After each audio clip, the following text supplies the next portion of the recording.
Hello, नमस्कार. श्री स्वामी समर्थ. तर माझ्या अवताराकडे दुर्लक्ष करा, कारण की हा मॉर्निंगचा ब्लॉग आहे. सगळ्यांना गुड मॉर्निंग. आणि आज माझे बाळंसुद्धा लवकरच उठले होते, त्यामुळेच म्हणले की त्यांना अगोदर खाऊ घालते आणि त्यानंतर मग जी काही माझी राहिलेली कामं आहेत ती त्यांना खाऊ घातल्याच्यानंतर करते. त्यामुळेच मी ह्या दोघांना दूध आणि चपाती खाऊ घातली आणि त्यानंतर मग बघा दोघंजण कसे खेळत होते. दोघांनाही एकदा खाऊ घातलं की म्हणजे 2-2.5 तास काही टेन्शन नसतं. त्या दोघांनाही 2-2.5 तासाला मी काही ना काही खाऊ घालत असते. तेवढ्यात माझं ॲमेझॉनवरून पार्सल आलं. तर या पार्सलमध्ये मी मागवलं होतं शॅम्पू आणि कंडिशनर. त्यानंतर आज आहे शुक्रवार, तर शुक्रवारचा आठवडी बाजार असतो आमच्याकडे.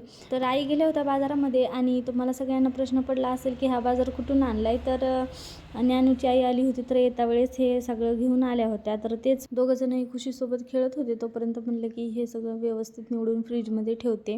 तर तुम्ही म्हणाल की हिचा दिवसभर असाच अवतार असतो का? तर नाही. तर आज मला काही वेणी घालायला वेळ मिळाला नाही, त्यामुळं माझा दिवसभर असा अवतार झालेला आहे. तर असा होता आजचा मिनी ब्लॉग. तुम्हाला कसा वाटला, कसं नाही, मला नक्की कमेंट करून सांगा. आणि व्हिडिओ आवडल्यास व्हिडिओला लाईक, शेअर आणि आपल्या चॅनल सबस्क्राईब करा. तोपर्यंत बाय बाय. Stay tune.